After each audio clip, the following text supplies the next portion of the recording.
بسم الله الرحمن الرحيم والعاديات ضبحا فالموريات قدحا فالمغيرات صبحا فأثرن به نقعا فوسطن به جمعا إن الإنسان لربه لكنود وإنه على ذلك لشهيد وإنه لحب الخير لشديد أفلا يعلم إذا بعثر ما في القبور وحصل ما في الصدور إن ربهم بهم يومئذ لخبير.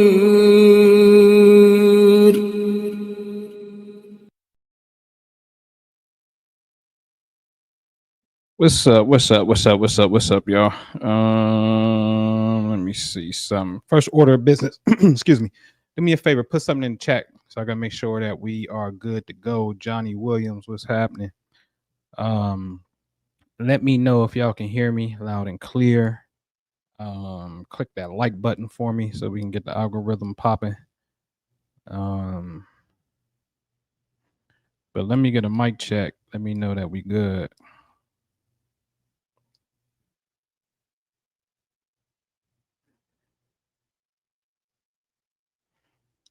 And I know it's a delay from YouTube to the studio side. So let me see a confirmation in the chat.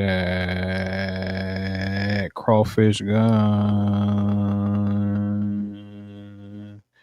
Okay, cool. Johnny said we good. We good to go. All right. Lin, what's happening? All right, what's up? Got a new little setup going on and stuff. All right. So today's conversation, this is very important. Like for real. This is beyond important. It's actually back in 2013. I take that back. 2011. I used to do emergency broadcasts. It's actually called emergency broadcast. This is Sirius, and Sirius was spelled as the throne, the star Sirius, right? But anyway, this is really an emergency broadcast, but that's cool. Me and my brother, one half of the priesthood, Minister Jew, we will convene, get together, and do an emergency broadcast, inshallah, before somewhere over the weekend. Probably be a nighttime joint where everybody can make it, maybe Sunday night or something. It's just really imperative that when I get into part 2 of this conversation that you wholeheartedly grasp and I don't use these words lightly, understand and overstand, as they will say in the conscious community, but really understand, understand what is going to be conveyed to you as far as the part 2, even part 1 for that matter, but part 2 of today's conversation is really magnificent. Okay. All right. So let's talk about the first part of this conversation, which is the 5 cosmic leaders of Islam. One, you have the prophet, you have a person called a Sultan, which used to be the king of Morocco's name before he took the name king, used to be Sultan. You have Khalifa, like Wiz Khalifa, right? You have the Sheikh, and you have the Imam, who you've been hearing me talk a lot about the Imam lately. All of these 5 names absolutely are names of leadership. Okay. Some even a governing body, even the Caliph or the Khalifa, you know what I mean? After the prophet, peace be upon him's death, you had caliphs, right? People who were the leader and whatnot. All right. And then as you go into different territories, you had the caliphate of, Spain, but at the time wasn't called Spain, right? Which was a Moorish empire. And so these names absolutely denote forms of leadership. Okay, I'm quite sure you may have heard of these names. If not, look them up. You'll see for yourself. Okay. All right. So there's a scripture in the Bible that reads, "For our struggle is not against flesh and blood, but against the rulers, against the authorities, against the powers of this dark world, against the spiritual forces of evil in the heavenly realms."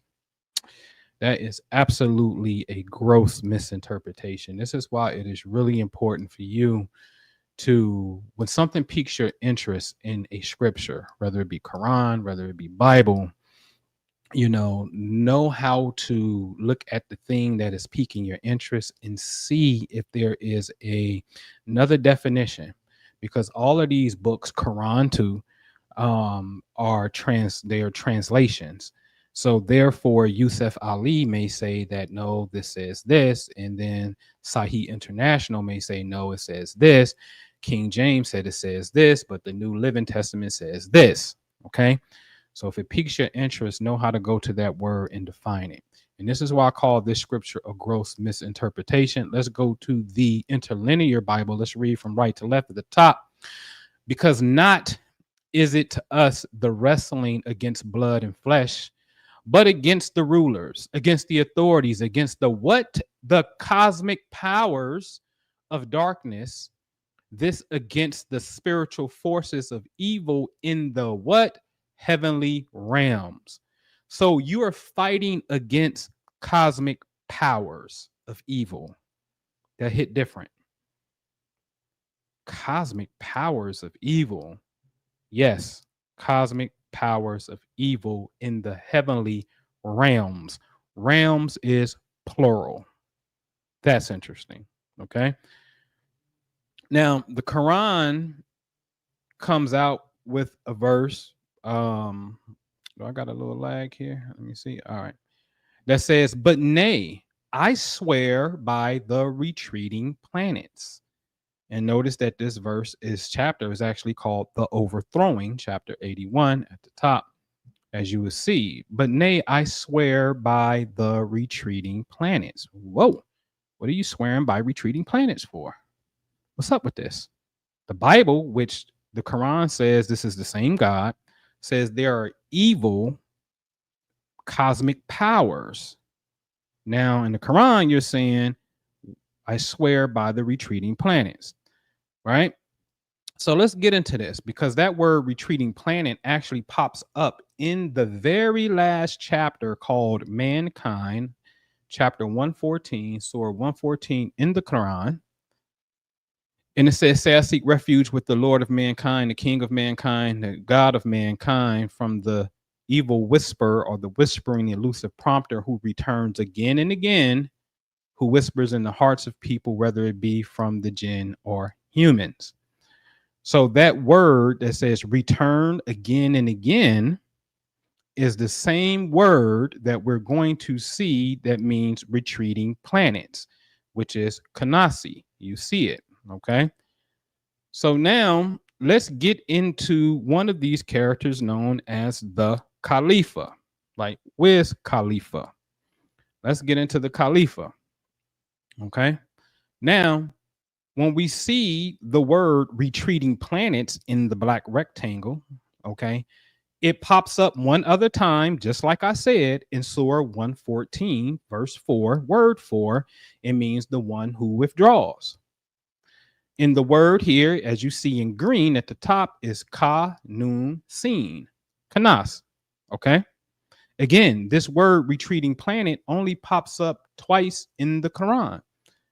And it's very important that we understand this, because it is the very last chapter, 114, in which this word appears. So this is like, hey, the Quran is done, it's sealed up.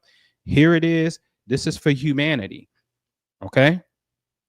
So really, in truth, that prayer could read, "Say I seek refuge in the Lord of mankind, the King of mankind, the God of mankind, from the whisper of the planet," or from the whisper of the retreating planet, because that's the same word.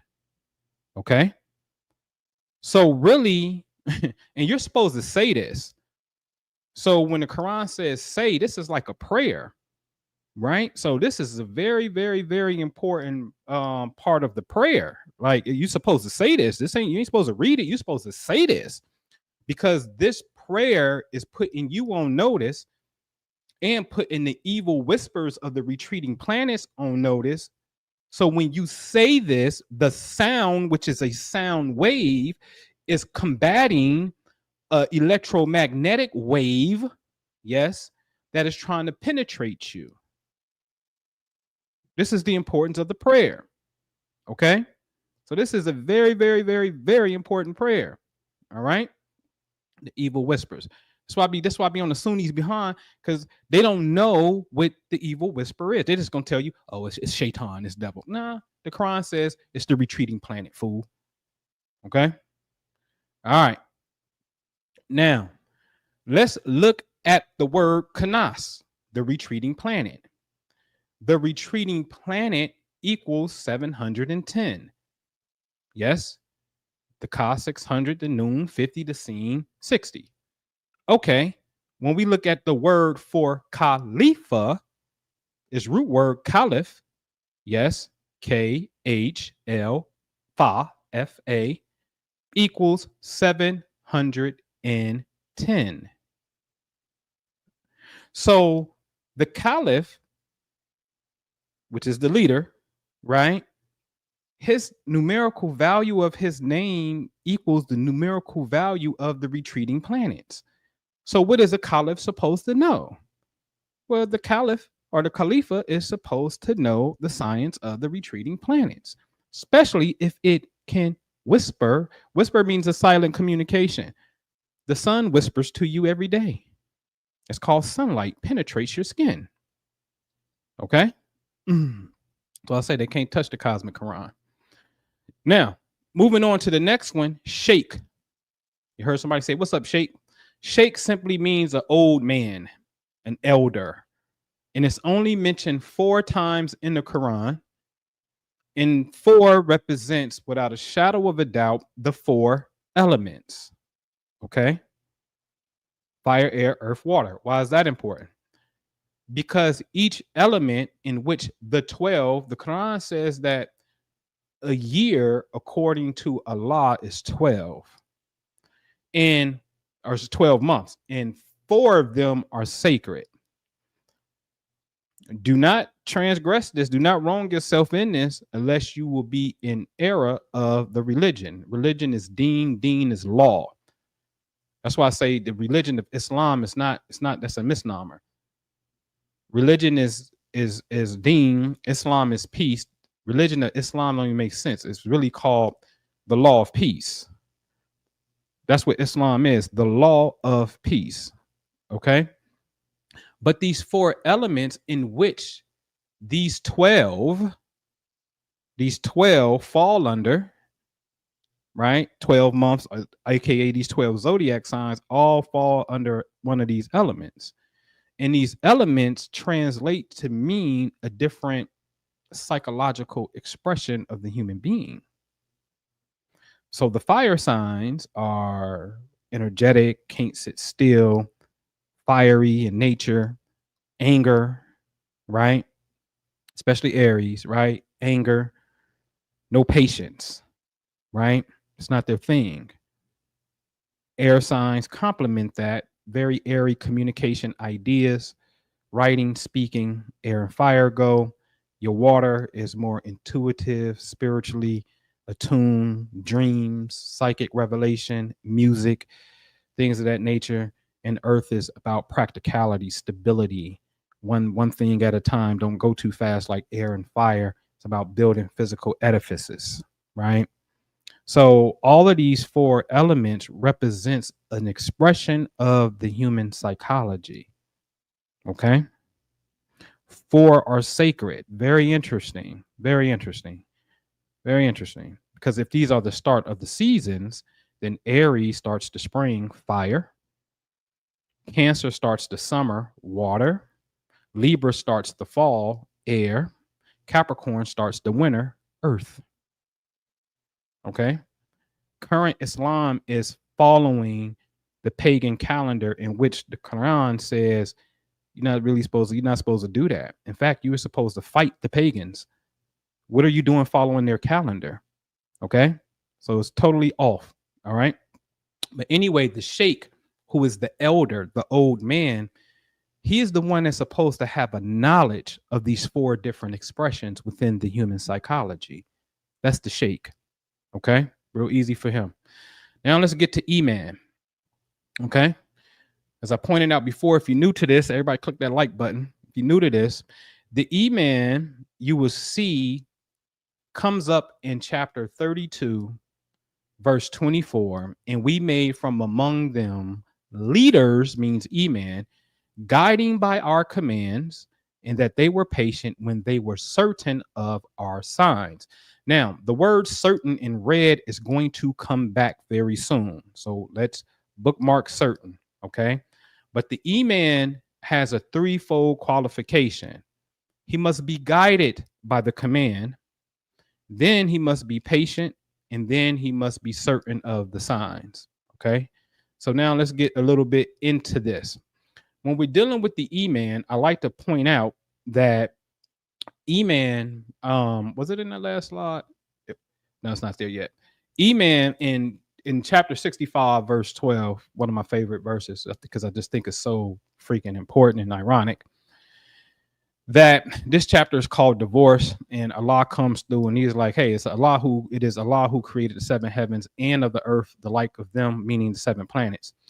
His command descends among them, so you may know that Allah is over all things competent, and that Allah has encompassed all things in knowledge, or Allah is in all things in knowledge.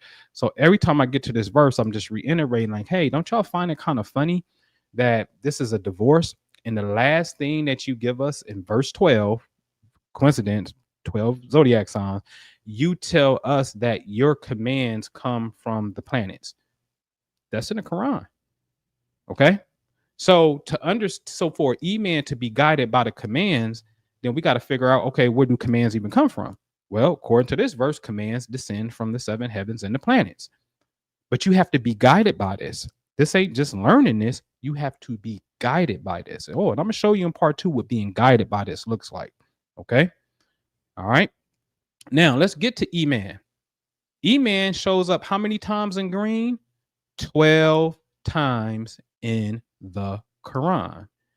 But did you just not see that 65 verse 12 is showing you what commands is or are? And yet the Imam is mentioned 12 times in the Quran. So what is the Imam? Okay, well, wait a minute. Hold on. Got another one. So remember I said bookmark, know for certain. Know for certain is yakun. Okay, ya, kaf, noon. That word means for certain. And its numerical value is 160. Bookmark that, because that's going to come back. Okay. So an Imam must know the 12 zodiac signs. This is why his name is mentioned 12 times. It's not a far-fetched statement that I'm making, because 65 verse 12 simply told us what the commands were. They flow from the 7 heavens and the 7 planets. So the Imam must know this. Okay. All right. So bookmark 160. All right. Now let's get to the prophet. Okay. Now the prophet is directly connected to Sirius. And I'm going to show you. The numerical value for the word prophet, okay, which is Nabī, is 53. Okay, Noon, Ba, Hamza. Sometimes Hamza's an Aleph, but it's 53. Okay, was it not Surah 53 that Allah said, in that He is the Lord of Sirius? Chapter 53, ladies and gentlemen, is called the Star. And we know what star they're talking about because it's right here. He said he's the Lord of Sirius. Okay. Which I love this chapter, because if you go read chapter 53, you will see that there is a clear conversation taking place telling the people The prophet is not crazy on what he saw in the horizon. This is surely a sign from God dealing with Sirius. He ain't crazy, but the people think he crazy because he got a sign from Sirius. Okay. All right. Now, here it is. How many times is prophet mentioned in the Quran? 160. Remember I said bookmark the word that deals with know for certain of our signs, which was Imam. So Imam has to be certain. And so when the Imam becomes certain, right, he's guided by the signs, he has patience, and he's certain. Certain pops up 160 times, as you saw on the previous slide. But the prophet, who absolutely is certain, the prophet's name as prophet pops up exactly 160 times in the Quran. Okay? All right. So when we go to 4153, one of my favorite verses, we will show them our signs in the horizon and within themselves until it becomes clear to them that this is the truth. But is it not sufficient concerning your Lord that he is over all things a witness? A witness. Okay. Look at the word for witness. Yeah, shahada or shahad. How many times it pops up in the Quran? 160 times. Very interesting. 4153, chapter 53, dealt with the star Sirius. But yet here's something in verse 53 that deals with some type of sign on the horizon. The only thing that could be on the horizon is a star or a planet. If we're dealing with a celestial body, that's it. Star or planet. So 53 already told us what star it was. So now I'm telling you, the Quran is talking to you through various identical verses and chapters. Let me slow down so you can catch what I'm saying. I said chapter 53 is called the star. It reveals it's talking about Sirius. But in a whole nother chapter, 41, verse 53, it tells you about a sign on the horizon in yourself that you may know that this is the truth and surely God is a witness. Yes. So now the verse number 53 and the chapter number from another chapter 53 are paralleling one another. The Quran should really be studied upon all the numbers, all the chapters 1 through 14. Yes, dealing with chapters. Okay. And then all the verses matching the chapters number. And then all the verses, verse 1 of all verse 1s, all verse 4s, all verse 3s, all verse whatever. And see if there's a story that is being told. Because I already proved dealing with verse 4, there's a conversation that's being had. This is how layered the Quran is. Okay. All right. So a witness pops up 160 times. The prophet pops up 160 times. And to know for certain pops up 160 times. Okay. All right. So the prophet, again, is connected to Sirius. He's certain. He is a witness. Okay. You must witness something, ladies and gentlemen, on the horizon and within yourselves. I'm telling you this. I keep saying it. So now this is a picture. This is really the day of Algeria. All right, the day. But I'm going to put this as the Sultan because the Sultan means leader.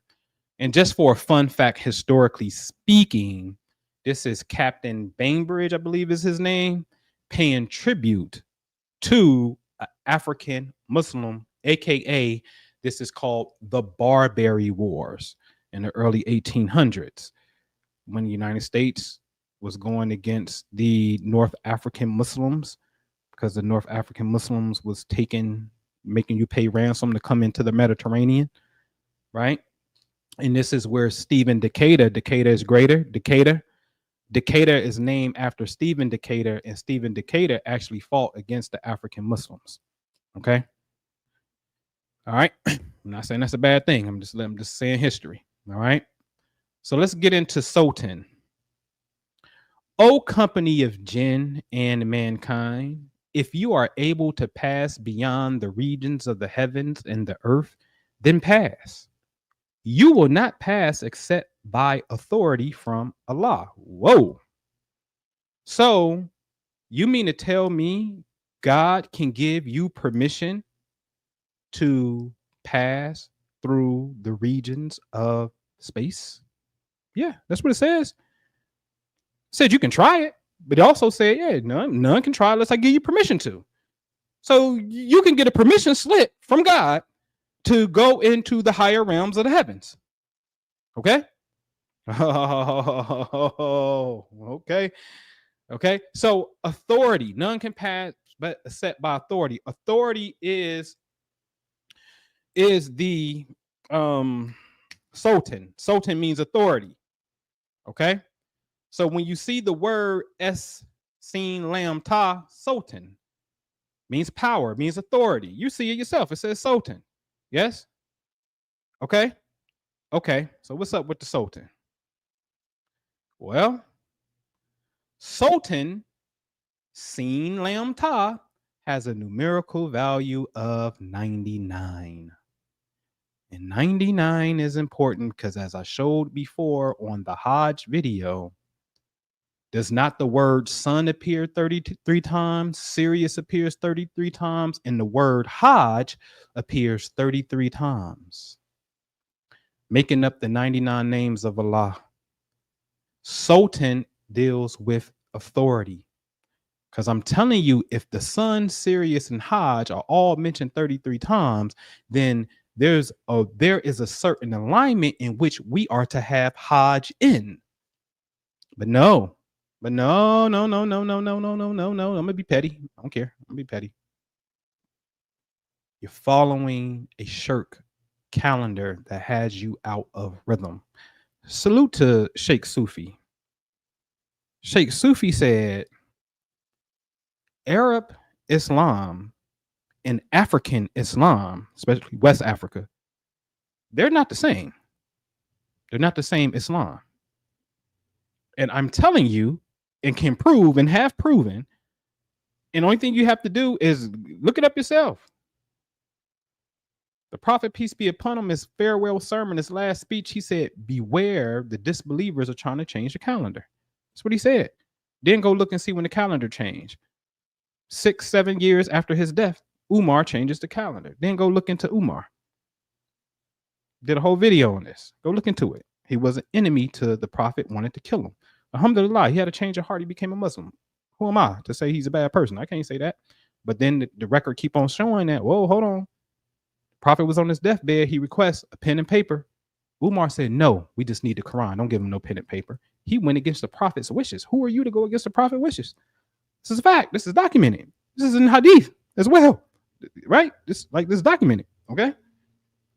Then he has an argument with the Prophet's wives. Who are you to argue with another man's wife?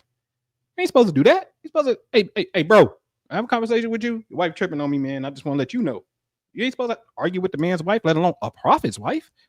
This is documented in the Hadith. So he switched the calendar. The Quran made it clear, you are not supposed to err in this calendar. If you do, you're going to err in the law because you don't understand celestial aspects. Right? I keep saying, if your birthday come in November, then all of a sudden, over some years, I tell you your birthday is in March. You're going to look at me like I'm crazy. Your birthday come in November, I'll tell you your birthday is the 4th of July this year. You're going to look at me like, what are you talking about? But that's what they do with Ramadan. That's what they do with Hajj. That's what they do with every single holy day in Islam. It changes year to year because they follow in the moon and don't understand the science of time. And it got you out of rhythm. Okay. Now, 99, which is the Sultan, who is authority, the thing that you need to get access to the higher realms. Chapter 99 in the Quran is called earthquake. Oh ho. So let's get into part 2 of this conversation. Now, rest in peace, Mike Brown. Okay. Mike Brown, let me blow this up. You better ask yourself, why did God allow Mike Brown to die? And then why did God allow someone to go to his memorial for CNN to capture a tombstone with somebody spray painted Star power prayers. Whoa, star power. Just ask yourself that question, because God is in control of everything. So God allows this to happen. So when you dealing with the trauma of Mike Brown, God says, I need this inserted on the scene as a sign for those who know they know. Right? Think about this. It's a good chance that a lot of people did not know that this tombstone was there because they just heard about the Mike Brown, or they just seen him getting choked out, or whatever the case may be, or shot, whatever. You know what I'm saying? And that was it. Right? But you didn't know that on the scene, on the scene of the crime is a tombstone that says Star Power Prayers. Now, let me preface this part 2 with this statement. When I get in this bag of what I'm about to show you, I show you this because I call it the Kavod Elohim. I want you to sincerely know that the true and living God lives, and there's absolutely nothing to be afraid of, i.e. Illuminati, the white man, COVID, the pandemic, all these little things that put us in a state of a lower frequency of fear from some man, the reptilians, the draconians. Remember, the Bible said we're dealing with evil cosmic powers. Yes, that's what it says. We're dealing with evil cosmic powers. When you get into the information of the Galactic Confederation of Light, mainly Europeans, they will tell you that the Syrian beings are the ones who advance humanity. But shit, the Dogon in West Africa told us the same thing. The Egyptians created temples to this and was in alignment with this as well. They will tell you that Orion is for you as well. Orion is what 3 pyramids point to. Orion looked like a hunter. The way the constellation looked like a man hitting something, aka Osiris. This is you. This is your Black history. They will also tell you that the malefic beings came from the constellation Draco, the serpent, the dragon. Hence, we was just at Serpent Mound. And these are the evil, malefic beings who manifest as physical humans that may do things like, hey, let's genetically modify food. Hey, let's put this aluminum in this. And over time, it just keeps people in a lower frequency and it creates health issues. We don't want to cure anything because it wouldn't be no business if we cured anything. We're going to put money profit over morality and health and wellness. It's malefic beings. It's been documented already that, hey, they're under control from this particular star influence. The ones that's ushering in the light is from this side. So it's a galactic war that's taking place. Okay? All right. So again, with this picture, Mike Brown, rest in peace. Why would Allah, God, allow for star power prayers to be inserted on the crime scene? I'll show you why. So I have to salute. Got to start in the origin. For me, my origin. Islam, my first introduction to Islam was this. What makes rain, hail, snow, and earthquakes? It give you a long scientific answer, and the last paragraph said, earthquakes are caused by the Son of Man by experimenting on high explosion. In fact, that all of the above is caused by the Son of Man. The Nation of Islam Moor Science Temple is Sufism. It is a mystery teaching, not bad mystery as in to figure it out. And most of them don't know what the heck they got anyway. Trust me when I tell you that. Okay? You can call Master Farah Muhammad whatever you want to call him. I don't care. Because I know that God, you want to say, hey, he got arrested. He was peddling, whatever. He was a con artist. Listen, the Bible shows us clearly that God loved niggas. What do you mean? David was a nigga. He's my favorite nigga, as far as nigga example to point out. Why would you call David a nigga? Peace be upon David, King Dave, on King Dave, as the youngins say. Because David saw a naked woman taking a shower, inquired, got her pregnant.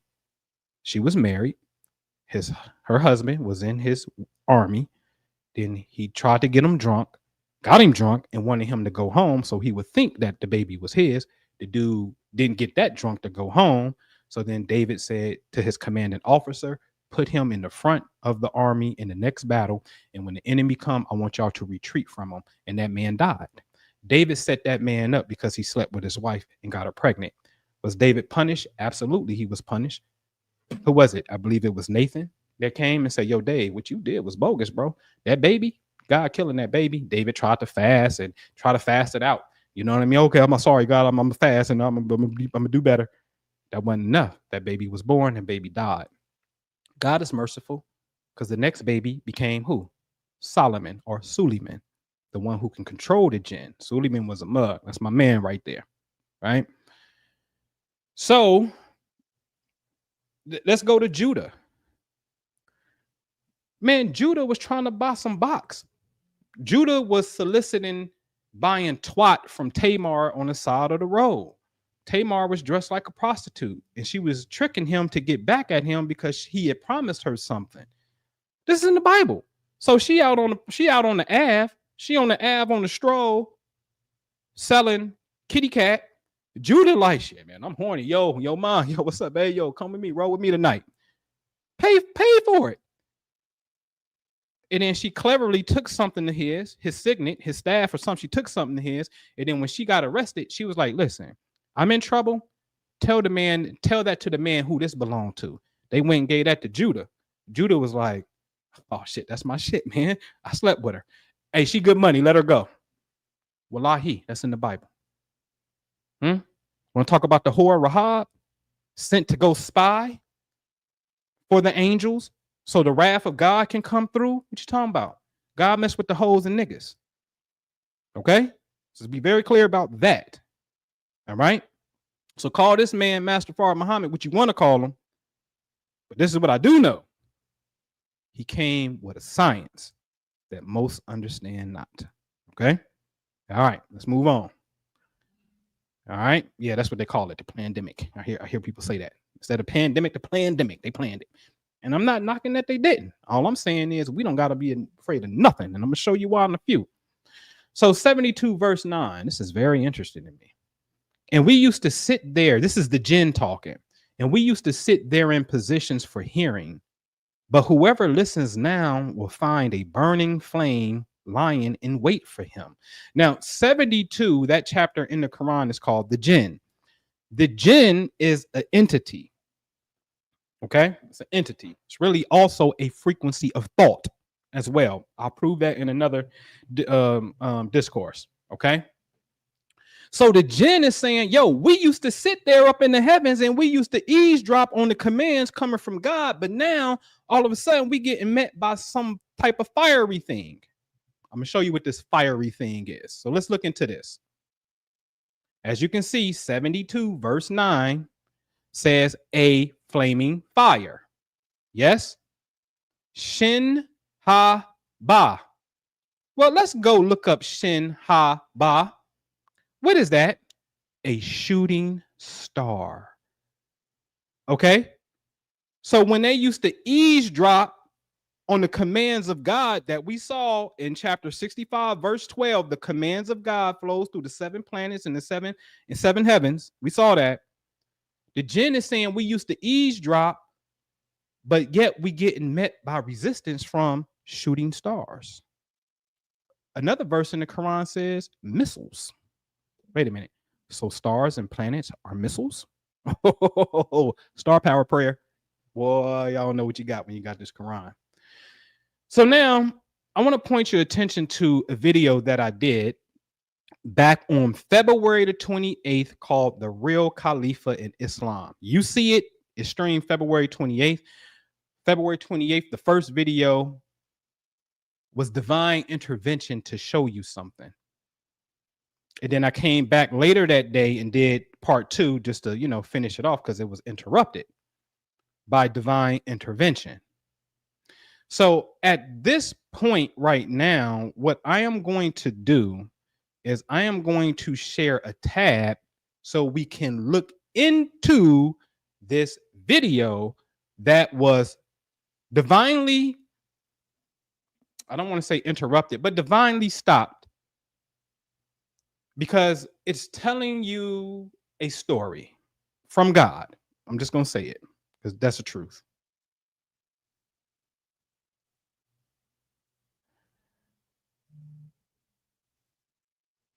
Please don't mistake, and let me look at you when I tell you this. Please don't mistake this work for magic. Don't do that. The Quran makes it clear that there is a group of people who see wonders from God, and then they'd be like, look what it say. So when there came to them the truth from us, from God, they said, indeed, this is obvious magic. The whole story of Moses going at Pharaoh and his magicians, one was divine and one was magic. So if you ever hear me use the term black magic, I'm really playing on your emotional cord, to be honest with you. I'm just gonna be honest with you, because we in the black prideful thing, and you know what I'm saying, black magic. But don't mistake it. Don't mistake it for not being connected to divinity. See, my whole purpose when we do in the Patreon, when we do certain exercises and we concentrate on space, and then all of a sudden science breaks out and be like, oh, these new stars are born. I am returning you back to the one and true living God. I want to be clear about that. Showing you the power within you and how that power is also mirrored and externalized to the true and living. Because in my opinion, there's absolutely no body of work that is showing us how to give birth to new stars and black holes in the universe. What in the universe can you concentrate on and then see something new come about that is directly related to your point of concentration and prayer? Nobody's really proving the existence of God. Nobody. And I get it. You don't want to look like you're crazy, but I'll take it. I'll take the charge. I'll go for it. I'll look crazy. I ain't scared to test it. Right? So when I do this work, please don't mistake it for magic. It is to show you the power of the true and living. Okay? All right. So now the Quran absolutely has something called Surah 99. And Surah 99 is called earthquake. I said, okay. All right. That's interesting. Are you saying what I think you're saying? Is this revelation thing? Are you saying what I'm think you're saying? Right? And so in this chapter, it reads, when the earth is shaking in its ultimate quaking, and when the earth throws out all its contents, and humanity cries, what's wrong with it? On that day, the earth will recount everything, having been inspired by your Lord to do so. Having been inspired by your Lord. And it goes out right there. Yes. And it goes out right there. Now, hold on. I want to make sure y'all with me. Were y'all able to see that video and hear that video? Put something in the chat for me. Were y'all able to see that and hear that? That's because that's a very important piece. So put it in the chat. You just saw that video. You heard the video. They need to speed up their real-time responses on this thing.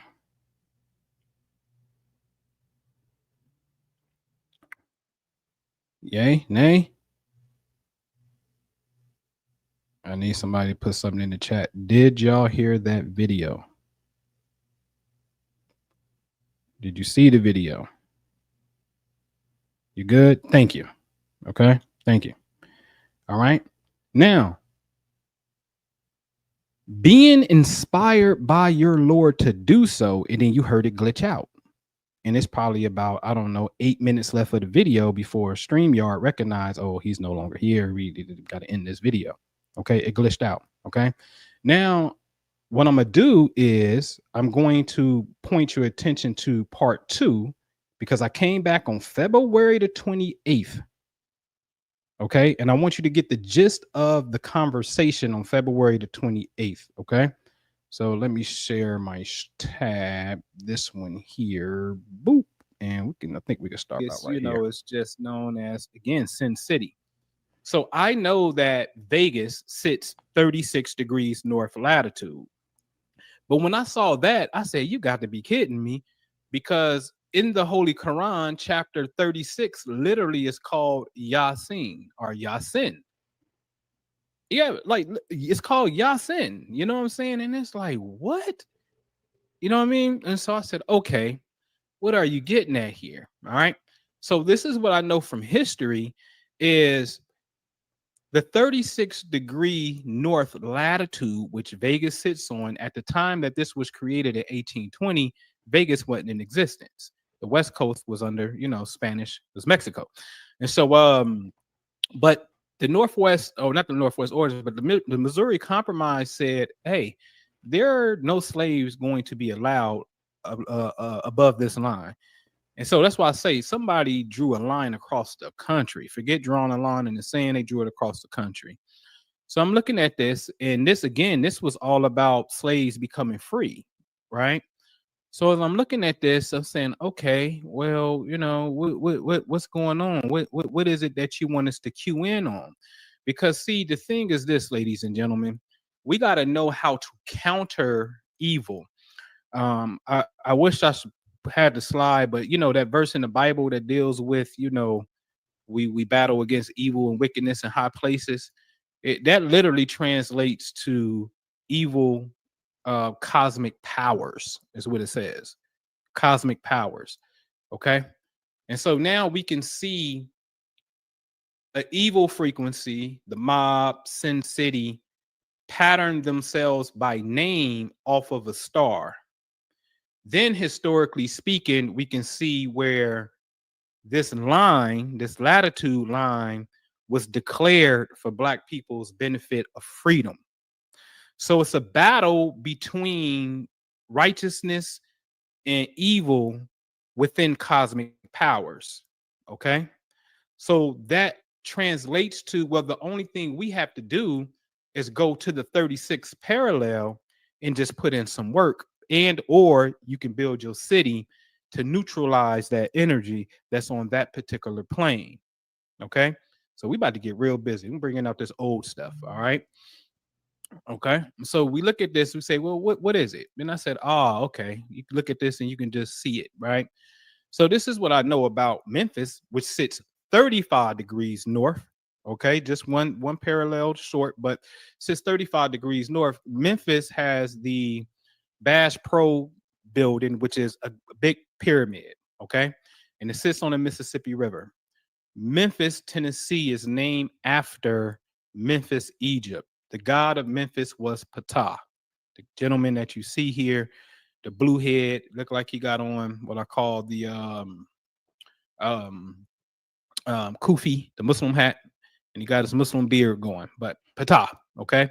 So Memphis, in its origin, honestly, is mirroring its name, its pyramid, after some stuff, a great dynasty that we had in Egypt. Okay. So, but what is it about this spot? And then I said, okay, I get it. You want us to zoom in on these four corners. These four corners I'm talking about is Missouri, really five almost, but Missouri, Kentucky, Tennessee, and Arkansas. Illinois would be the fifth element I would put into this. And I said, okay, but what's there? So when we zoom in on the map, it's like, okay, follow the Mississippi River, the little snake that you see more on the left-hand side, that's the Mississippi. And I said, whoa, lo and behold, which right there is a little town called New Madrid. Okay. Now, New Madrid, I know, is a fault line. Okay. Okay. It's called the New Madrid fault line, as you can see. All right. So it's a fault line that's right there. And I said, all right, well, I know in the Quran, all right, I'm gonna skip this. because I gave a disclaimer on the last video that the work that we do, please don't mistake it for magic. So I'm gonna reiterate this. All right. The Quran says that, so when there came to them the truth from us, from God, the people said, indeed, this is obvious magic. The people didn't relate the divine miracles, the signs, the things that was happening. They didn't give the credit to God. They thought that, yo, Muhammad, Moses, y'all tripping, y'all magic, man. That's magic. So when you hear me, and I'm gonna reiterate this, when you hear me say black magic and things of that nature, I'm really just saying that to appeal to your sense of blackness. But don't mistake it. It's all divine. And the main purpose of what I do, called Galactic Activations in the Patreon, when we focus upon a region of space and the next day or 2 days later, science break out and be like, oh my God, we're studying this region of space, and all of a sudden these new stars are starting to be born. A new radio signal was emitting from this star. A new black hole was discovered right here. It happens over and over and over again. This is documented with us. I do that for one chief purpose. It is to turn your attention to the true and living God, because I am under the perception that nobody's really demonstrating that connection of the true and living God.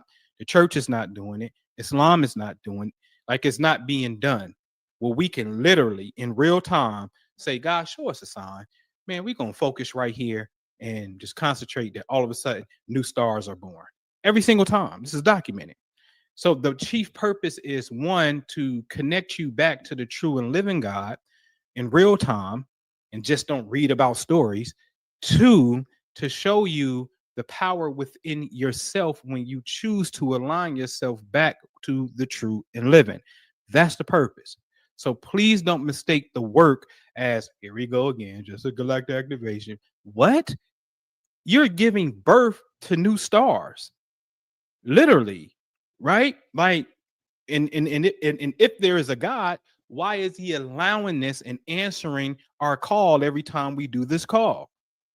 Birth to new stars, like that's something totally different. Okay, so please don't mistake this for obvious magic, as the Quran would say. Now, there's a chapter in the Quran, chapter 90. I'm gonna come off of it right here. Yeah, I'm gonna come off of it right here. All right. All right, cool. All right. So what I'm saying is, in this video right here on YouTube, it's published February the 28th. Okay. I think it's something else in that video I wanted to show, but it's cool. It's cool. I'll get to it. In the video, I'm talking about Las Vegas, Sin City, because there's a star that's opposite Sirius called Vega. When you think of Vega, you think of Vegas. Vegas is Sin City, created by the mob. It's blood money. There's a lot of, it's just an energetic Babylon. Okay. What it is, it's so bad that they call it Sin City. They know what it is. Okay. And so the revelation started coming. And then that's why I say, well, shit, there's a chapter in the Quran, chapter 36, called Yasin, sin. I said, uh-oh. Then start going in. And then somehow that led to an earthquake. And what did I say? Are you telling me what I think you're telling me? Y'all heard me say that in the video. Are you telling me what? Allah, you telling me what you? Yeah, that's what I'm telling you. And I'm going to show you what he said. I'll show you. So I start talking about the New Madrid fault line. Yes, because we're talking about an area of space, right? 36 latitude. Okay.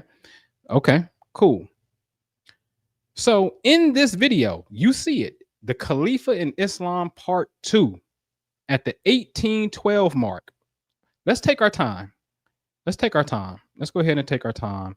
Let me share that. The 1812 mark. Let me share that. That's at the 1812. Let's scoot it up a little bit. Let's get into this. But you are, and what you should do in a sense, right? All right. And so prelude 626 demon remover prelude. On that day, you shall know that is a sign from your Lord. But this is a prelude. Don't even worry about it. It'll come back around later. Okay. So I showed y'all a flyer that says 626 Demon Remover Prelude. At the bottom of the flyer, it said, and on that day, you shall know that this is a sign from your Lord. And so what do you see? It's an earthquake, and you see demons or a demon. This is documented. Okay. All right. Now, so you can see this, you can see the words of God, because this is what came to, listen, man, my son's name is Ishmael. Ishmael means the one who hears God. I tell you, I hear God in my right ear, in my right temporal lobe. So when Minister Jew was talking about when that Kundalini energy rise up in your body, in your brain, that current will go somewhere in the lobe of your brain and activate. So if it's here, you become clairvoyant. If it's here, you can start to hear. If it's here, you can be more analytical, but very smart and genius, right? So depending on one of the four lobes where it has this influx of light, right, this current, then those sensory powers that brain region governs becomes heightened. So for me, it's here on the right side of the Father. Okay. So it said again at the very bottom, on that day you shall know that this is a sign from your Lord. 626. Okay. So now on June 6, 2025, a couple weeks ago, I did this video right here on YouTube. I'm time stamping this. Are the Muslims practicing shirk the Hijri calendar fraud? Yes, I said that in that video. Now, in that video, you see it. It says, is the Hijri calendar in error? You see the actual video on YouTube. I showed you the back end. Let me slow it down for you. I showed you the back end.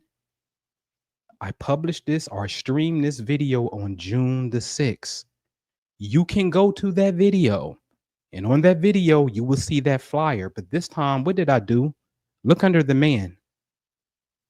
It says NMFL. You know what that stands for? New Madrid Fault Line. Okay. I'm already on the record showing you, whoa, we zooming in on the New Madrid Fault Line. I clearly showed you that. Then a couple weeks ago, 626, because I know it's coming up in 20 days. Let me specify it and put where it's going to happen at. Again, just to reinforce it. So you see that little acronym in there, little initials. Okay. All right. Now, this is what we did in the Patreon. On June the 10th in the Patreon, you see the date. We called it Operation St. Memphis Demon Shake, because you see St. Louis with the ark over there, and then you see the pyramid in Memphis. So we combined the name St. Louis, St. Memphis, and we're going to shake the demons out of Memphis.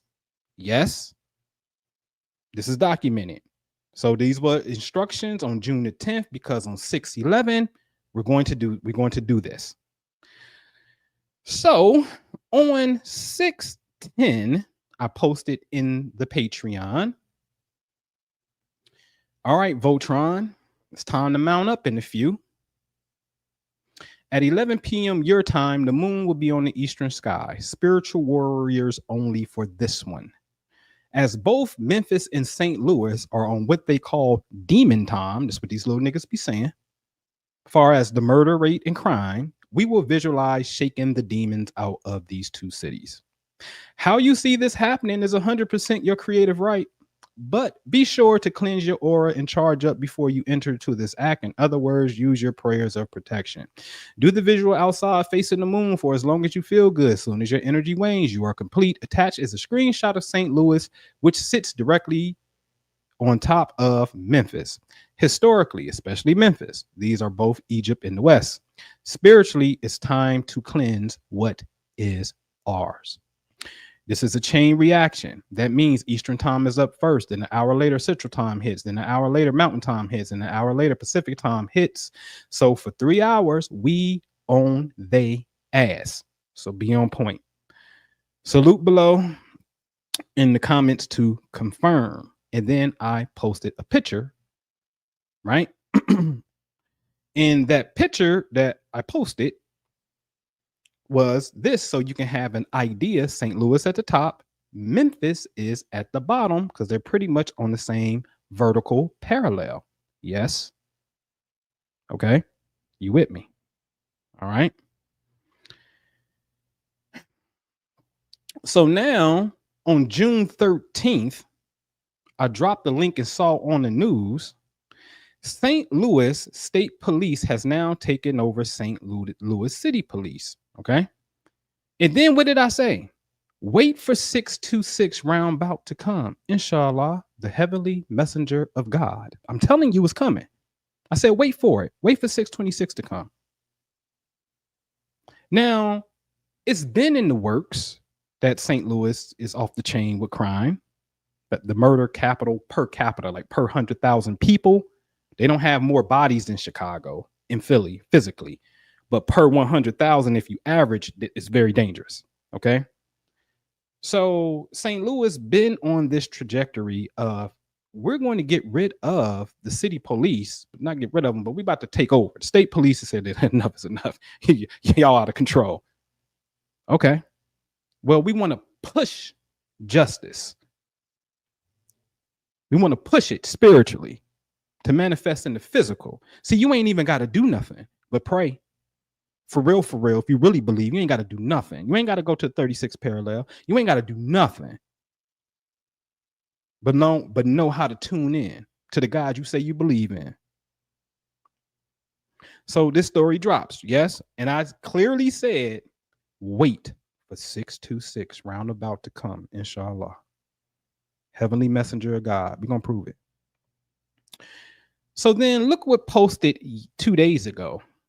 Attorney files lawsuit to remove St. Louis sheriff. So the attorney general is going at the sheriff. So you got the state police taking over city police, and then you got the attorney general saying we want the sheriff out. Now, if you understand law, like the Moors being a law thing, you got to give it to them because they can make some. The sheriff is somebody who gets elected. The police is somebody who works for the city. The city is a corporation. That's why all cities tell you incorporated 1803.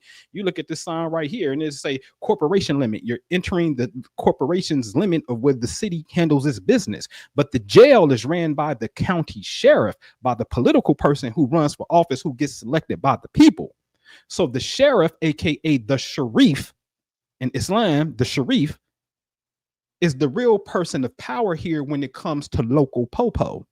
It ain't the police. It is the sheriff that runs this thing. Need to start calling the sheriff on the police. All right, we need to do, okay? Because the sheriff runs the entire county, and city sits in counties. I say it again. The sheriff runs the county, and depending if your county is big enough, you can have several cities in the county. Yes, suburbs and stuff like that. They exist in the county. Everybody in that city, in that county, take your butt to the county jail and you're going to see the sheriff. That's how that rolls. So now, again, we see in St. Louis, even on the county sheriff level, there's being called for a change of power to happen. Did we say we're going to shake the demons? But look at what they said in the story. Read this part right here. In the complaint, this is what the attorney general said. After launching out investigation and reviewing a growing quantum of evidence. Okay. When I saw the word quantum, this is, why are you using the science term quantum inside of something to explain law? Why? You understand this? I call this Agent Smith in the Matrix. Our thoughts can get implanted into the proper people to handle out the mission in which we think in our minds. Okay? Listen, man, somebody said this. They said, brother, which you are showing people on YouTube, I learned in West Africa in Senegal amongst the Sufis. You should not be telling people this in public. I showed y'all the comment. Wallahi, I ain't got to lie. That's what he said. But it's time for y'all to wake up and know and have trust. Forget faith. Have trust Because faith, trust, have trust in the true and living. Okay. Moving on. So now, last week, y'all saw me and Minister Jew have a conversation. And I'm going to go to the very last thing on how this video ends. Okay. Y'all saw this. Me and the minister had a conversation. So let me go to this. Boop. And let me play the last thing I said. We'll talk about that next week. Yeah. Yeah. Man, listen, join the memberships, man. Hit Anpu's Patreon up, Noble Anpu at Patreon.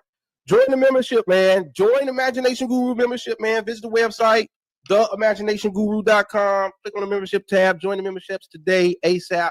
This is what we do, man. This is what we do now, for real. Yeah. We just getting started. Listen, and when the earthquake, you shall know what made it. All right. Peace. All right, y'all. Huh? Hold on.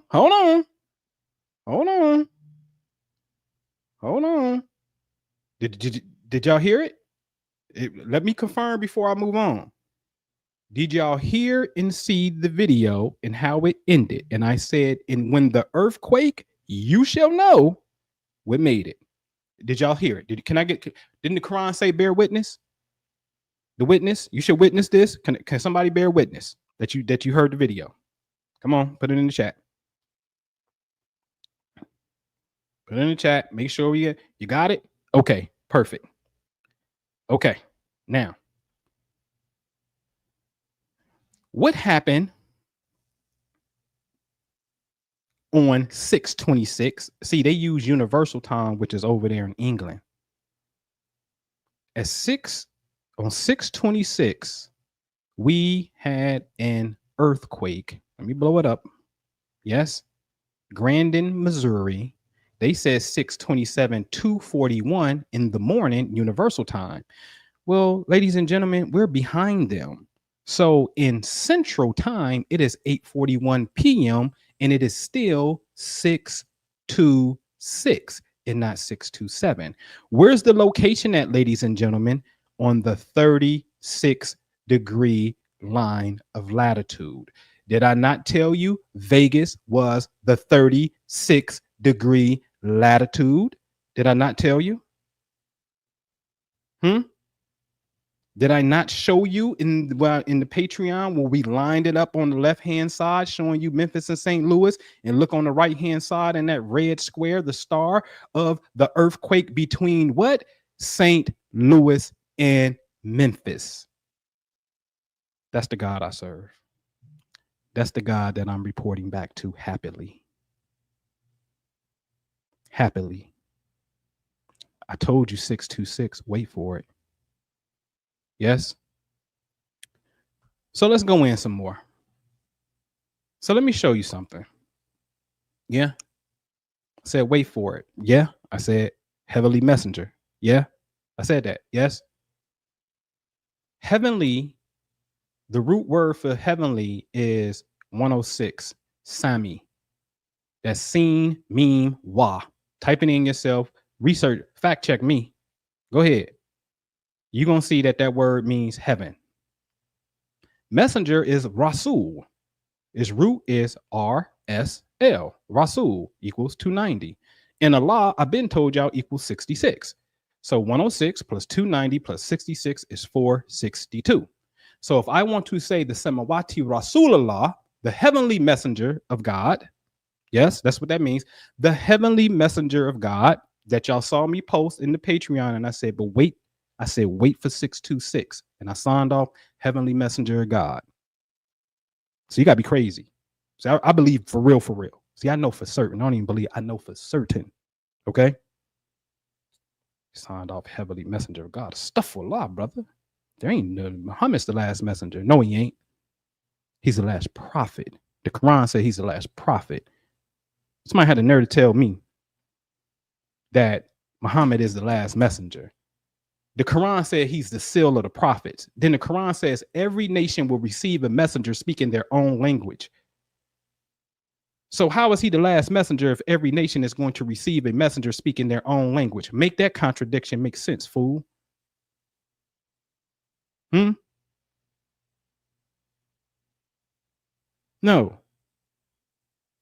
No. It could be the seal of the prophets. Is that? And never say what God ain't gonna do and can't do. Okay? Anyway, so heavenly messenger of Allah equals 462. Pay attention to the top. 2 months ago, which was May 7th, I said, someone play 462 and let me know when it hits. I ain't even telling Patreon what it is. I'm just telling you, hey, do this and let me see. And see, when it comes back in your reality, it's going to tell me who you is to me. These are divine assignments. So then 8 days later, the next week on Thursday, 5/15/2025, look at the evening number. And what did I say? I said 5/7. I told y'all to play 4/62. And the next week, my silly self did not play it. 2/6/4, reverse it, 4/6/2, because this is gematria, or what we call the Abjad, where we got to take the numbers and box them and just get to its total. Its total is its total. It don't matter the arrangement of it per se. 4/6/2 backwards. If we read Arabic from right to left, which we do, 4/6/2 came out 8 days later. But see, I put that there because I know that it means heavenly messenger of God. 4/6/2. So again, if I say play it, then it comes. Okay. Now, show you something else real quick.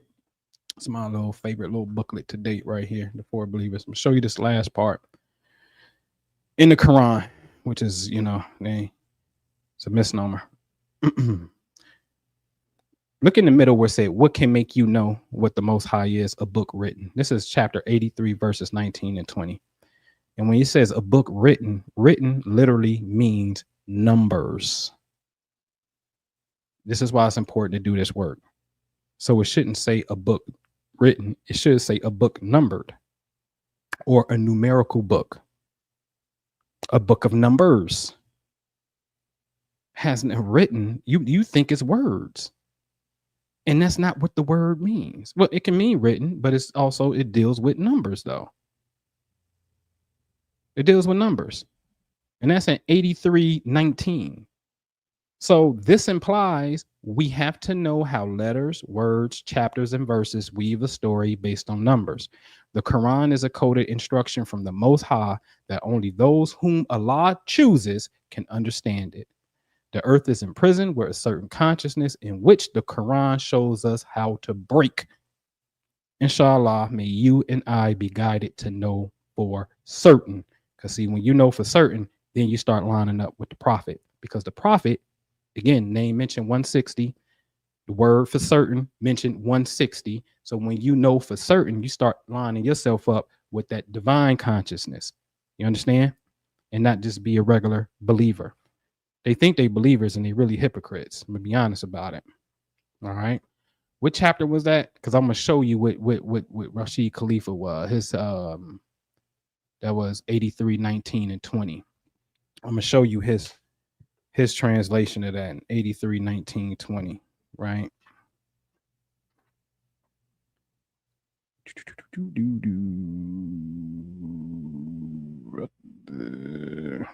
Do you know what Elohim is? A numerically structured book. Let me see. I don't know if the camera gonna be able to pick it up.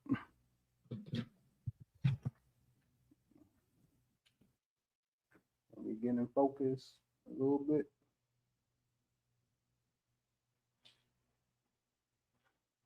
Maybe you can't get in focus, but in this translation, it says a numerically structured book.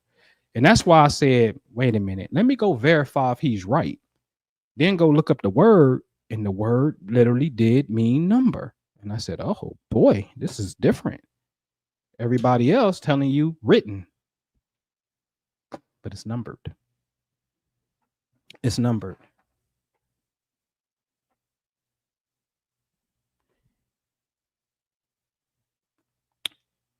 What are you saying? What did I come across? What is your claim? What is your position?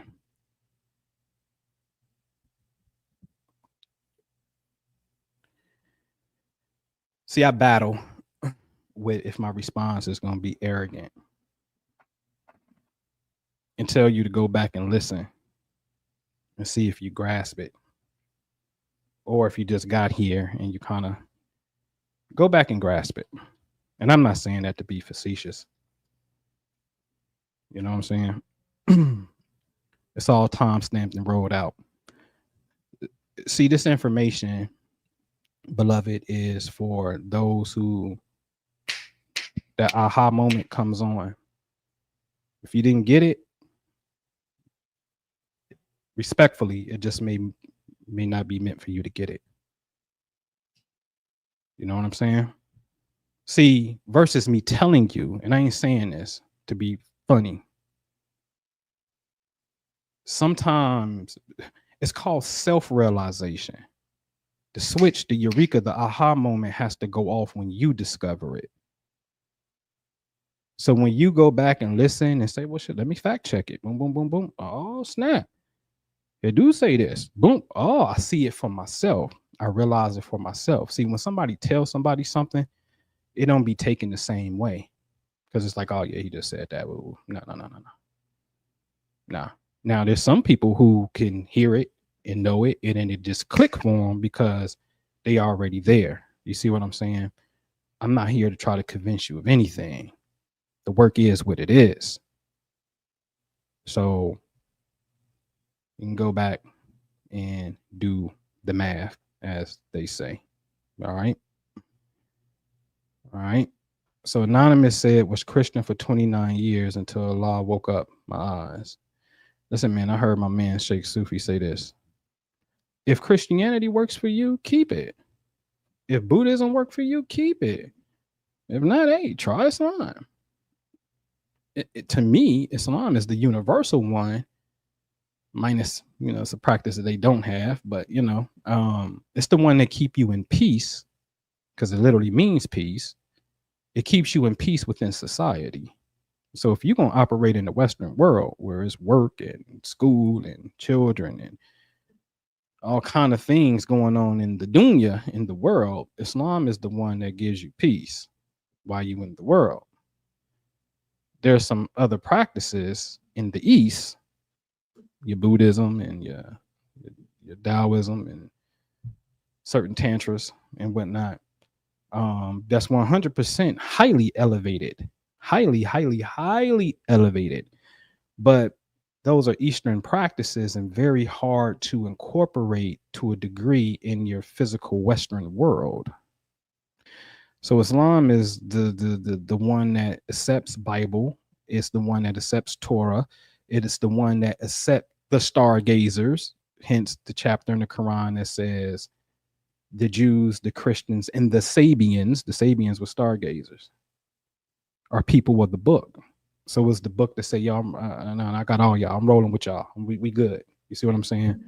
In the West. But there are some other practices that are, for lack of a better word, that can make us a little bit more holistic if that is our individual pedigree to go into certain practices. All right. All right. Johnny Williams, Mercury's in Leo, and pride gets in the way of understanding. Yeah. And we're about to have a beautiful Mercury retrograde coming up as well. Yeah. And to me, all three Abraham religions are the same. The Quran is just an upgraded book. I agree. I'm with you 1,000% on that. You know what I'm saying? I think the Bible was more allegorical in a sense. Very, very, very great. My brother, Minister Jew, does a phenomenal job at that. Quran is like that, but I don't think nowhere near as intense with the allegorical stories. But the Quran gives you a blueprint to tell you flat out, and as I said and was ending this, how to break the evil yoke of the ones who, the ones who understand this and use it for evil. It's an instruction in there. It's an instruction in there. So I'm gonna go back, right? All right. Where is that question at? All right. So what did you say? What did you say? All right. What are you even saying? What did I come across? What is your claim? What's your position? I'm saying, how about I say this? Allah told me that on June 26th, there was going to be an earthquake on the New Madrid fault line. And he told me this in late February, in which on February the 28th, I did a video called Who is the Khalifa? And I showed in that 626 demon remover, because on that day, as the Quran states, the earth will open up and certain contents will be revealed. That's in the Quran. Allah told me to tell the people that. And then on 626, what you just saw was exactly what was said. An earthquake happened, little 2.9, as a sign from your Lord to know that the true and living God is indeed true and living. That's what it is. Okay? That's what it is. All right. So, Nick, I just sent you an email, my car tag that I just picked up, 626. You were mentioning that number, and I looked at my paperwork. Oh, man, that's what's up. Alhamdulillah. Let me see. Let me go on here real quick.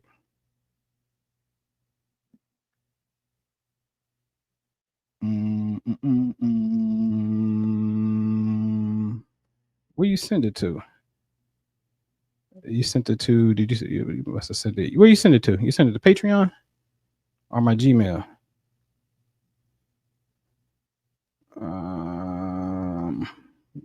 Let me see. Let me come over here. I don't know. Where is it at?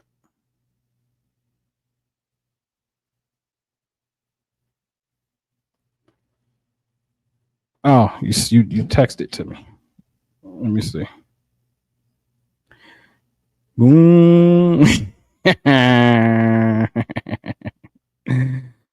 Okay, so I got to do a screenshot so I won't show that address on that. All right. Boom. Right. And so see that y'all see it, 626.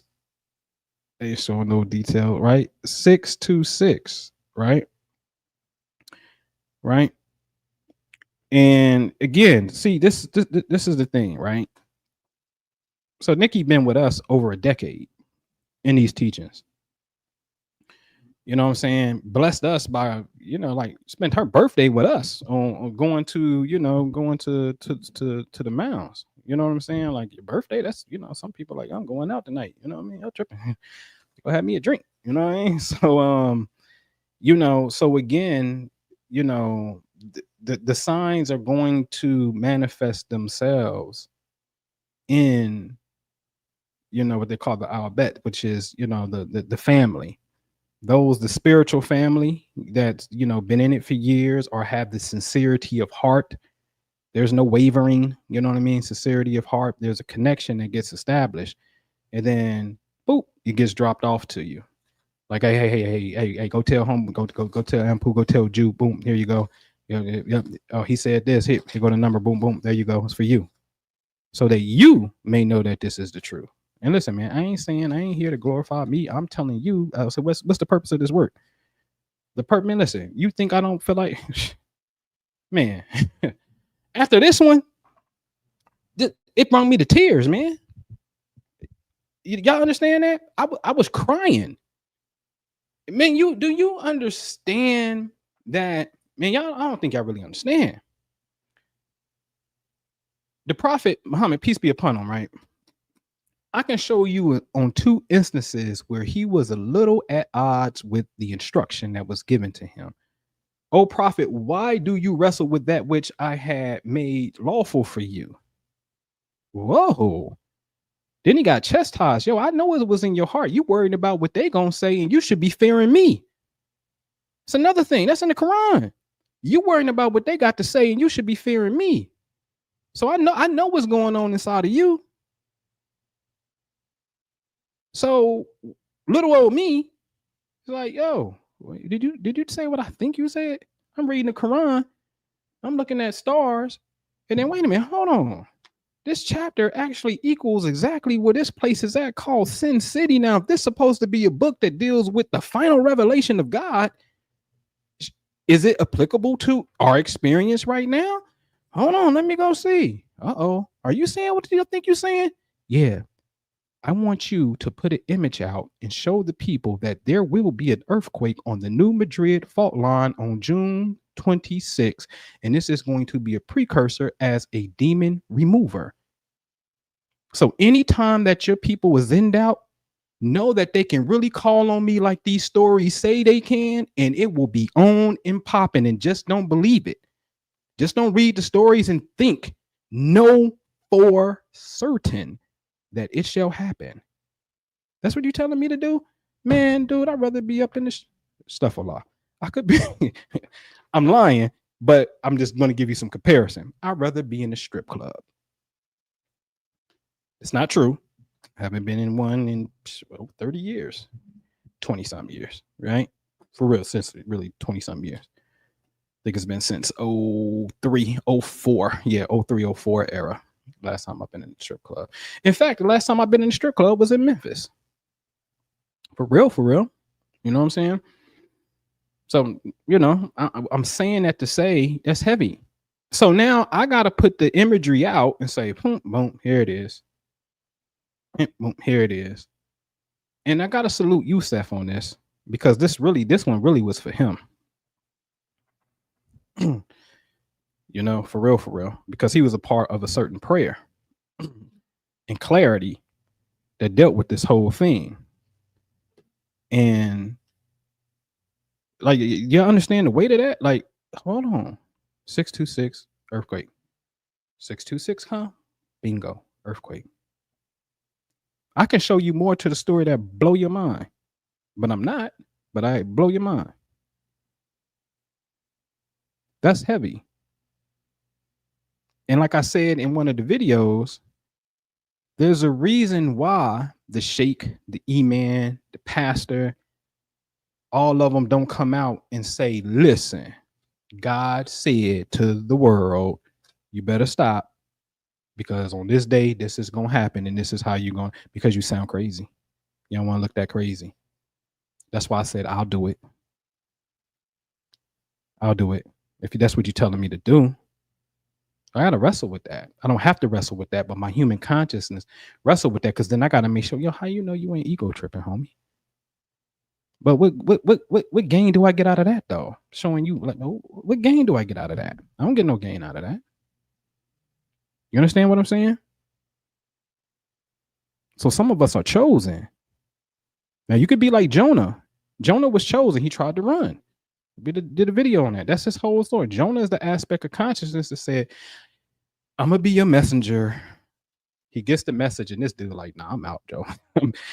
yo, wait for me. Let me get on the boat. I'm getting up out of here, because God want me to get this warning to people. And then misfortune happened. And then he said, okay, I got to do it. And then he does it. And then he gets mad at God. Like, yo, you always going back on your word because you so nice. I knew you was going to do that. That's why I didn't want to do this mission in the first place.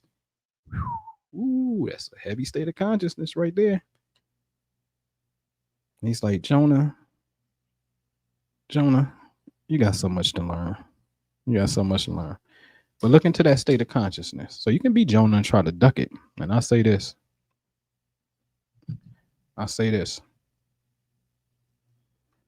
Some of us know the day. Some of us don't know the day. But when I think about that brother Kevin Samuels, don't you waste time. And I'm not saying he wasted time. What I'm saying is he thought he had more time. And I'm of the perception and belief of God is in control of all things. See, you got to look at this. If God is in control of all things, how could you ever blame Sultan and the evil forces? Now that means what? Because God wants you to fight evil forces. Why? To see if you got nuts, to see if you got courage, to really declare that you know for certain his existence. You don't never ask that question. This is what I'll be saying. The mosque and the church don't take us deep enough. If God is in control of all things and has the power to stop all things, then when Satan comes through and wants to do an evil thing, and this evil thing is done, God couldn't stop it because I thought he was all powerful and all wise. Let's have a grown conversation. So then that means God ignored it or said, yeah, that's cool. I ain't gonna stop this one. Yeah, that's cool. Little girl get molested. I ain't gonna stop it. Nope, go ahead. Go through the trauma. Right? It could be a reason for that, which again, you have to go to a whole, if you really knew in the Quran, you can understand it, but you really have to go to another whole spiritual system to get the reason to understand it behind such a thing. But anyway, so what's up with that? Why you not stopping this? And see, this is the problem, because I'm gonna tell you deep down, listen, I'm in a little friendly debate, right? And a family member had passed. And a few months ago, another family member, a closer family member, had passed. And so in this passing, you know, they're a little bit distraught, like, dang, God, come on, Allah, give me a break. Like, dang, I'm still mourning my people, and then I got this going on. And I said, go pray. Wallahi, you know what they said? Man, that'd be fake as fuck right now. But later in the day, not too far after, came to their senses, alhamdulillah, and said, you know what, I'm going to go pray.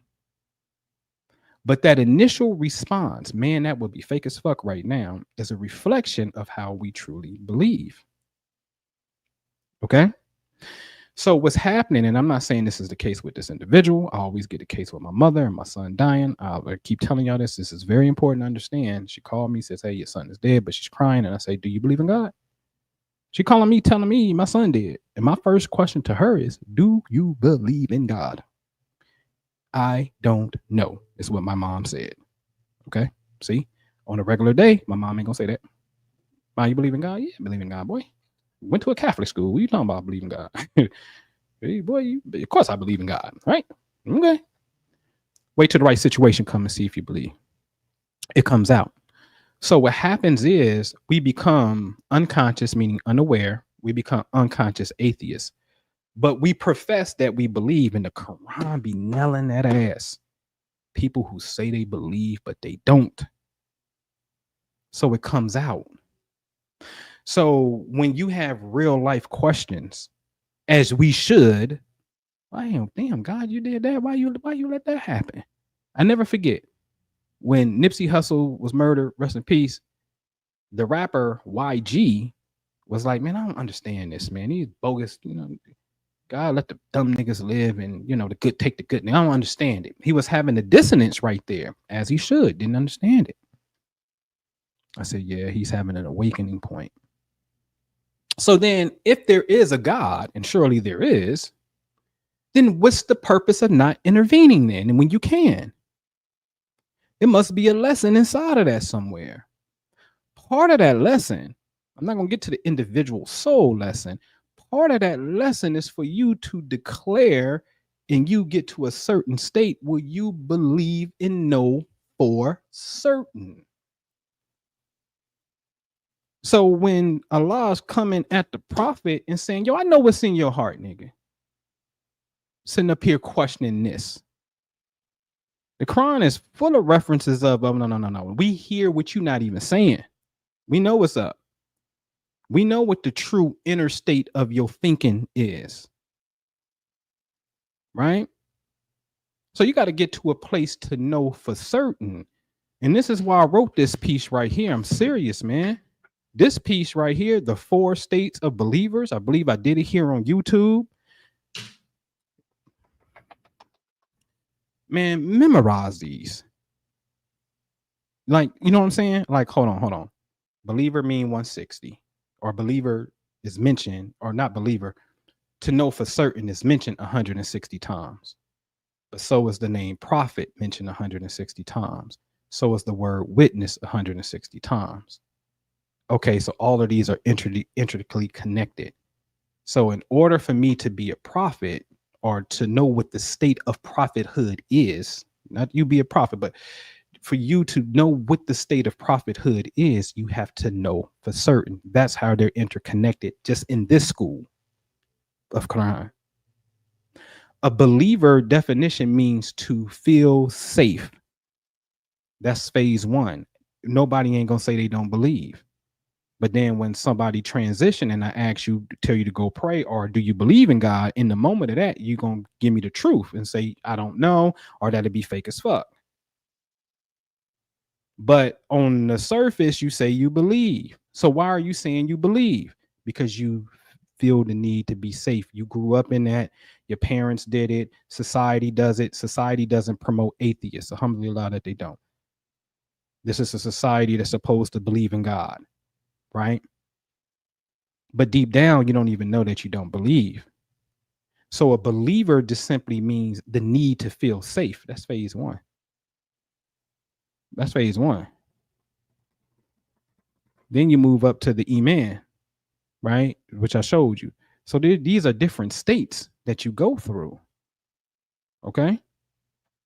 So that's the purpose. The Quran says this. This is what the Quran says. Do they think they can say they believe and won't be tested?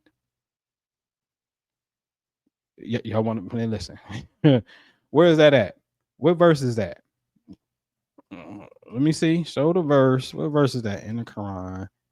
Do they think they can say they believe and not be tested? Where is that at? Surah 229, verse 2. 29:2 is what they saying. Yes, that's what they saying. Let's go see. Let's open up a tab together and let's go see if they telling the truth. Surah 29:2. Huh? Do the people think that they will be left to say, we believe, and they will not be tried? Do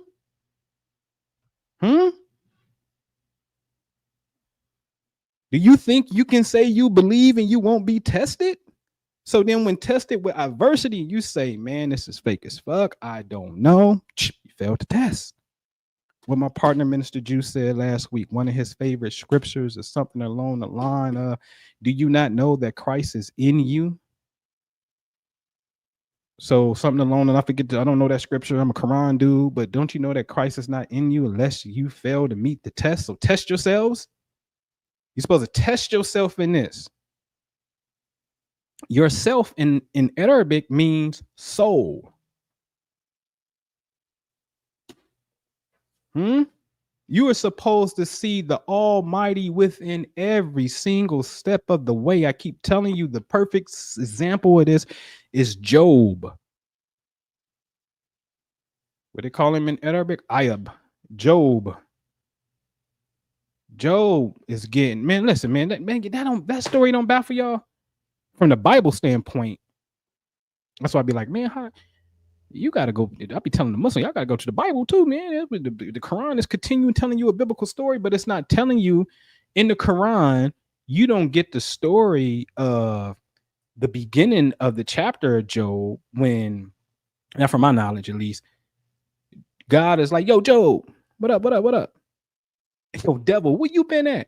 Hey, man, I've been slithering here and slithering there. You know me, just going about my business. He said, oh, yeah, man.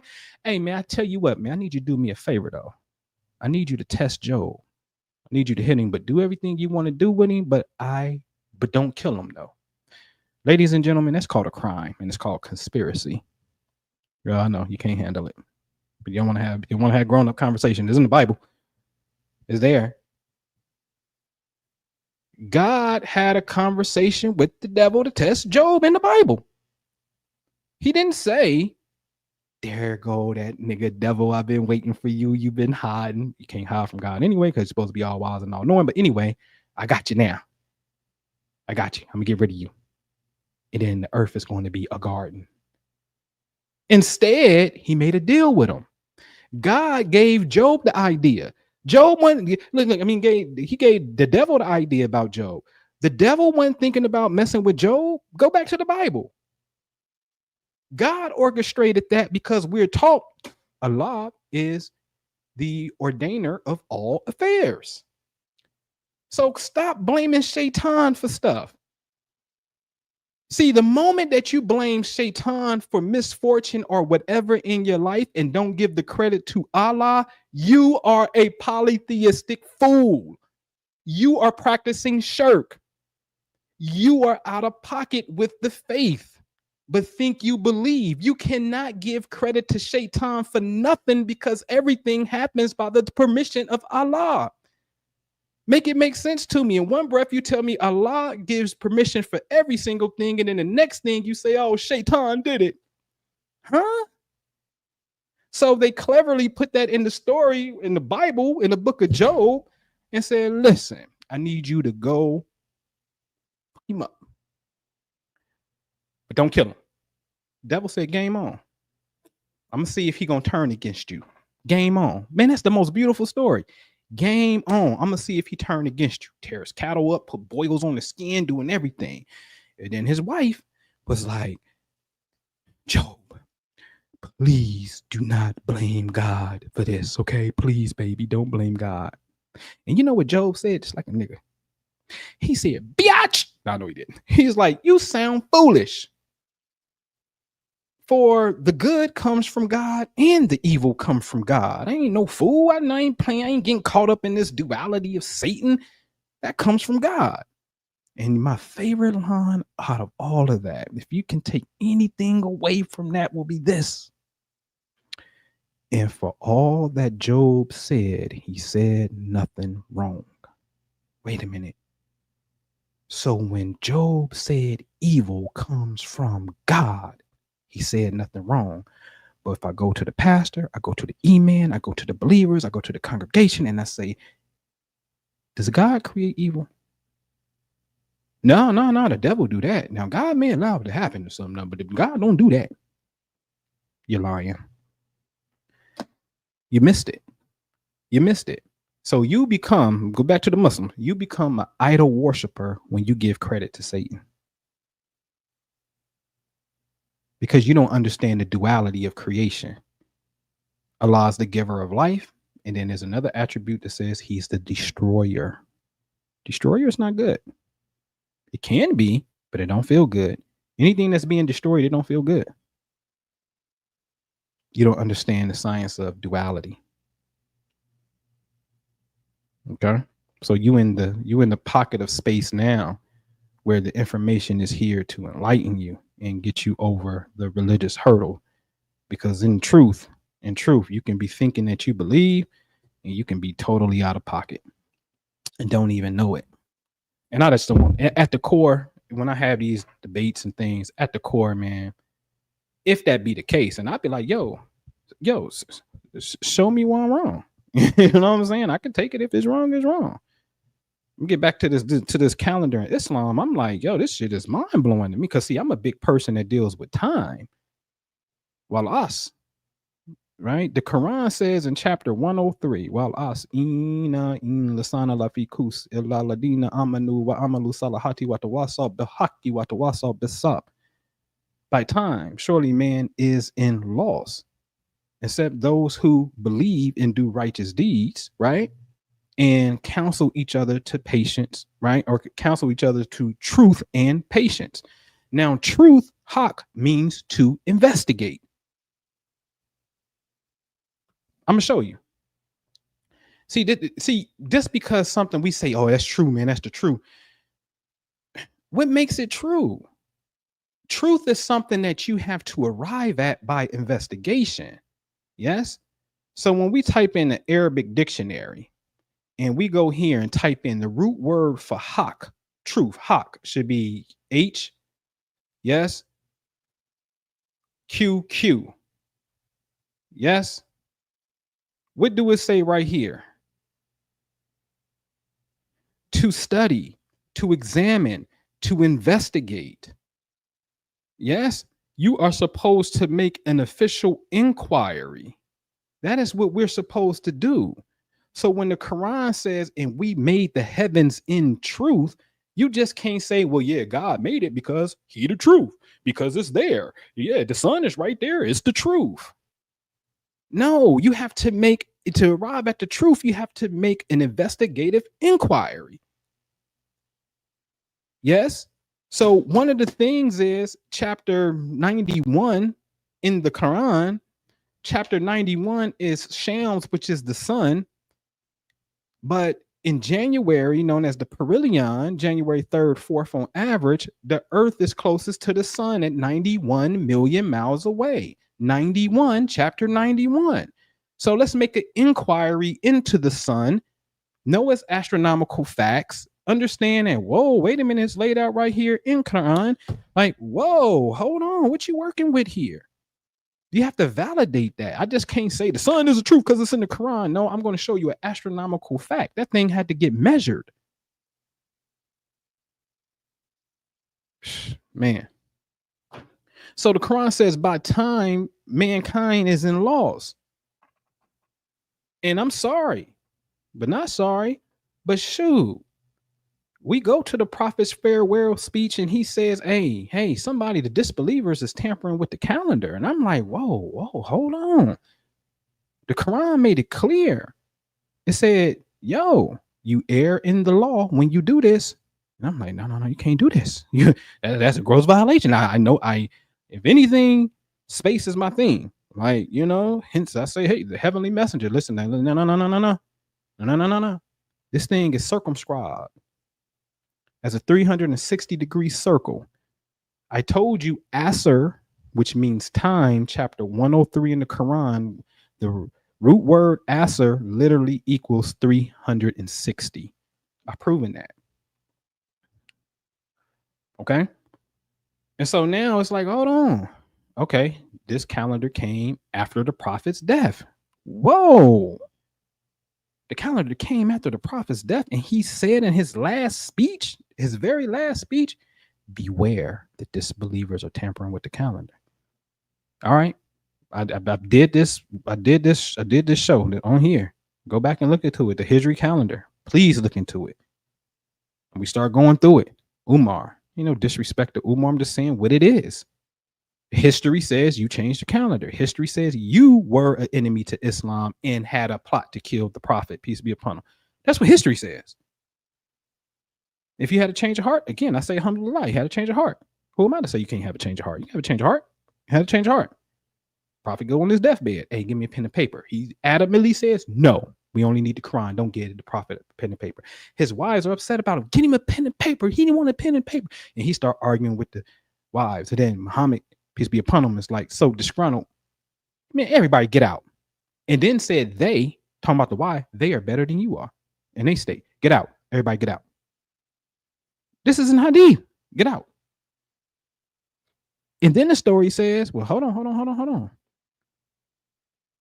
You went to Ali and Fatima house, banging on the door, threatening to burn, set the house on fire if Ali don't come out and give his pledge to Abu Bakr. And the story says Fatima's at the door and you bust yourself in, and that created an injury to her pregnant stomach. And as a result of that, she had a miscarriage, which technically would mean you unintentionally killed the prophet's unborn grandchild. I'm just stating the facts. This ain't no disrespect. This is what the record says. And this is why there is a division between Shia Islam and Sunni Islam. The Shia is telling you this and is verifying it by what the Sunnis call their authentic hadith, Bukhari and Sahih Muslim. I said, whoa, I didn't know this. This shit was like this. It was, not good, but I'm just like, yo, this thing was juicy. I was watching a movie going over these stories. I'm looking at this like, what? But homeboy changed the calendar. So the Quran says, and we created the heavens for a specific purpose. And they say that means truth. And then in parentheses say, but most of you know not. Whoa.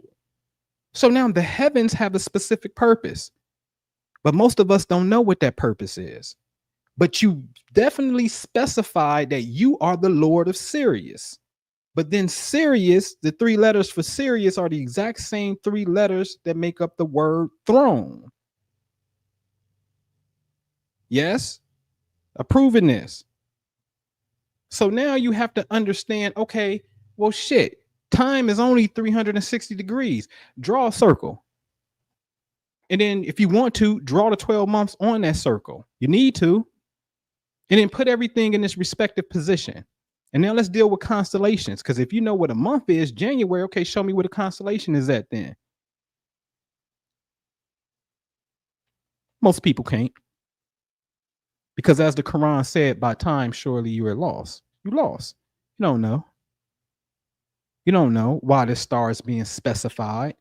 I'm the Lord of Sirius, chapter 53. But then the prophet, his name literally equals 53. Stop playing with the Quran. You know what baffles me with the Muslims is 4 months are considered sacred, and Ramadan ain't a holy month. It's not one of the 4 sacred months, but it is absolutely the most sacred thing that they do. But if you understand the seasons, because there's 4 months that do something that 8 months don't do, and what Ramadan originally was, it absolutely aligns with one of the things that those 4 months do that the other 8 don't do. See, if you weren't lost by time, it wouldn't be in the Quran. Okay? So I'm gonna get off. I'm gonna get off that. Mad at me. They mad at me, man. They mad at me. You're trying to undermine Islam. They mad at me. Oh man, I'm like, well, whatever. You think that's what it is? All right, man. But at the course, because I love you. At the course, because it's about the truth. You know what I'm saying? The Quran is the most, in my opinion. I'm going with one. Listen, you gotta deal with it for what it is, man. The Quran knows things about the dimensions of the earth at a time where I haven't came across it.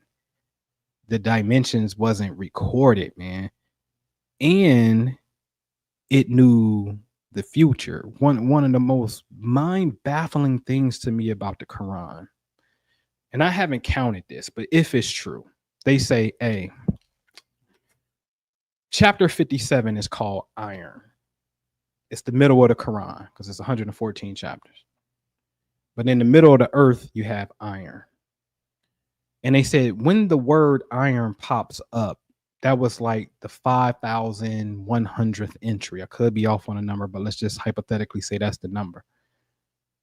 But iron starts to boil or has this bubble with something dealing with its temperature at 5,100 Kelvin. Exactly the amount of words. You know what I'm saying? It was 5,100th word in the Quran that matches Kelvin. Well, my problem is Kelvin wasn't born until like what, the late 1800s, early 1900s. The Quran revelation is 1,000, like 1,000+ years before that. Like, hello, that means you knew Kelvin before Kelvin. But I knew you before I knew you, before you were here. That's somewhere in the Bible, right? So it's like, hold on, what? And that's why I said when I did the Quran and I wanted to know if the Quran had a science of 360, if the Quran knew a science of 360. Let me show my screen. Because when I was on this, I be in the study, man, you get a revelation. You get a revelation. You can call it inspiration, you know what I'm saying? But you get a revelation. So when you go to a circle calculator, right? And I was like, I wonder if the Quran has a knowledge of 360 degrees, the circumference, which is the total of the circle, right? And when that happened, right? Because this, if you kind of probably missed school, see, the circumference is the whole circle. The diameter is the line that goes through the circle, and the radius is half diameter. Y'all got that? The circumference is the total circle. Well, a total circle is 360 degrees, and that's why I put 360 as the circumference. Now the diameter goes straight across and the radius is half diameter straight to the center, right? And when you put 360 as the circumference, that made the diameter 114.59. 0.59, you can say 114.6. The last verse in the chapter in the Quran is 114, and it has 6 verses. That makes the radius half, which is 57, and 57 goes to iron, right? Chapter 57 is iron, but the radius takes you to the center of the circle, and the center of the circle, because the earth is a circle, has iron in it. And I'm like, shit, the Quran had the science of 360 degrees. You can't tell me that it don't. Okay? So, listen, profound. The book is profound. So time and space is clearly interwoven, as Einstein has proven. Then our calendar, our Hajj, our Ramadans, our Eids, things of that nature have to be in a certain pocket of alignment. Okay? All right, man. So anyway, man, I hope y'all enjoyed. Salute to all of you in the Patreon that actually participated. May all of you, even the ones who didn't, and this period, may all of you who's listening, may these words land in a place of understanding within your hearts and whatnot. And yeah, that's it, man. I'll see y'all later. I appreciate y'all, and may y'all have a very, very, very abundant weekend. We're gonna get out of here, and what we want to play as an outro. We deal with the Ayatul Kursi, man. All right, we get out of here on the Ayatul Kursi, and I'll, inshallah, may see you this weekend with Minister Jew, so we can set the record straight on some things. All right, peace out. الله لا إله إلا هو الحي القيوم لا تأخذه سنة ولا نوم له ما في السماوات وما في الأرض من ذا الذي يشفع عنده إلا بإذنه يعلم ما بين أيديهم وما خلفهم ولا يحيطون بشيء من علمه إلا بما شاء وسع كرسيه السماوات والأرض ولا يؤوده حفظهما وهو العلي العظيم.